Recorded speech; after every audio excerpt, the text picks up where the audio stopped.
Привет, профессиональный коуч! В этом видео поговорим про важность обратной связи нашим клиентам.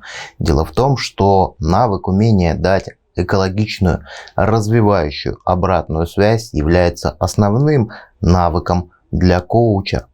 Давай для начала определимся, что такое обратная связь. Очень часто наши клиенты хотят от нас какой-либо оценки эффективности их работы, эффективности их взаимодействия. Это не хорошо и не плохо, это естественная потребность человека получать какую-то обратную связь, либо фидбэк, как говорится. Но мы, как коучи, должны реально понимать и осознавать, насколько это важно клиенту, и мы должны давать такую обратную связь нашим клиентам, которая ни в коем случае им не повредит, а пойдет им на развитие. И для того, чтобы давать подобного рода обратную связь, у нас есть хороший инструмент, который называется гамбургер обратной связи. Другими словами, когда твой клиент просит у тебя, запрашивает у тебя обратную связь, ты можешь ему дать эту обратную связь в формате гамбургера. Что мы имеем в виду? Гамбургер состоит из трех частей: булочка, мяско, булочка.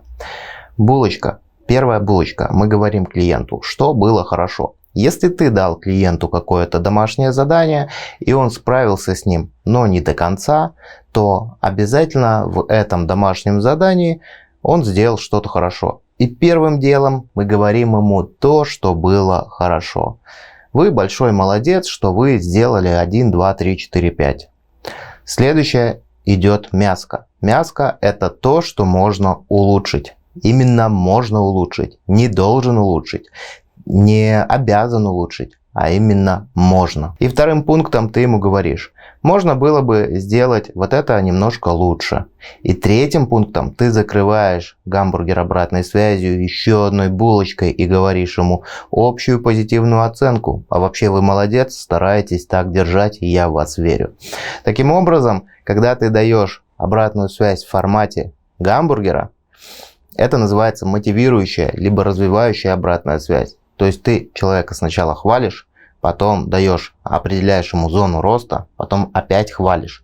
Причем очень важно в первой булочке, самой верхней, сказать ему по факту, что было хорошо. По факту, фактически. И в любом случае, в любой задаче всегда можно найти то, что было реально хорошо сделано, то, что у клиента реально получилось.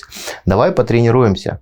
Дай сейчас обратную связь вот этой моей видеозаписи. Скажи мне, что у меня получилось хорошо. Скажи мне, пожалуйста, что можно улучшить. И дай общую позитивную оценку. И увидишь в следующем видео, как это повлияло на меня. Я жду твоих комментариев, ведь очень важно учиться давать развивающую обратную связь. В противном случае, если мы просто даем оценочную какую-то обратную связь нашим клиентам, мы их не мотивируем, мы их скорее демотивируем. У всех людей есть какие-то так или иначе проблемы с самооценкой. И наша задача немножечко разозлить нашего клиента, немножечко зацепить, но опять же, немножко совсем, а больше давать поддержки.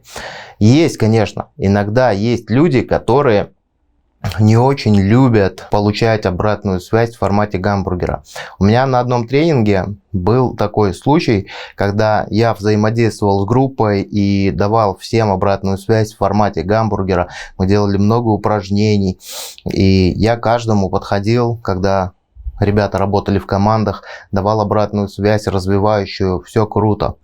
И ко мне подошла одна женщина с претензией. Ну как с претензией? Она просто подошла, культурно сказала: Юрий, вы можете, пожалуйста, со мной пожестче?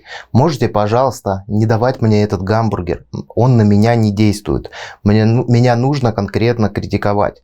Но это скорее исключение, чем правило. Я с таким столкнулся впервые в жизни. То есть женщина сознательно попросила давать ей такую разрушительную, критикующую обратную связь, потому что она знает себя, она достаточно взрослая, и она знает, что ее мотивирует. Но таких клиентов ты встретишь едва ли 1, 2, 3 человека за всю свою жизнь, потому что я за весь свой опыт с 2014 года встретил только одного человека, которому не понравилась обратная связь в формате гамбургера. И да, я ей начал давать такую более жесткую обратную связь, потому что еще одна из компетенций коуча – это гибкость. Если у тебя клиент сам запрашивает вот эту вот жестятинку, то, конечно, нужно ему это дать, если он сам этого просит. Но в большинстве случаев, точнее в 99% случаев, твоему клиенту нужна развивающая обратная связь. Что еще важно знать по поводу обратной связи? Обратную связь мы даем как бы не самому клиенту, а мы даем обратную связь поведению клиента. Если ты вспомнишь модель нейрологических уровней, то уровень поведения – это второй уровень, он достаточно низкий. И на нем на самом деле нету такого большого урона, чем если критиковать, допустим, личность. Когда мы критикуем личность, мы говорим на уровне идентичности, а это уже достаточно больно. Поэтому, когда мы даем обратную связь нашим клиентам, мы говорим только о поведении, но не говорим о личности. Как это выглядит? Ты можешь сказать: вы могли бы вести себя более настойчиво, вы могли бы себя вести более уверенно и так далее. То есть, смотри, какая разница. Смотри, какая разница. Когда ты человеку говоришь: ты можешь быть более уверенным, это одна обратная связь. Она, скорее всего, не будет развивать. Но ты можешь сказать: вы могли бы в следующий раз себя повести более уверенно. Это уже совершенно другая интонация, это уже совершенно другой посыл. И здесь твой клиент понимает, что ты его поддерживаешь. То есть, если клиент сделал какое-то домашнее задание от тебя или просто сам придумал, что ему нужно сделать, и просит у тебя обратной связи, ты ему говоришь: вы большой молодец, что вы сделали вот это, вот это, вот это, и в следующий раз вы могли бы повести себя более уверенно. Вот таким образом это делает. Ну и дальше, соответственно, закрываем обратную связь гамбургера, общую позитивную оценку. Подводим итог.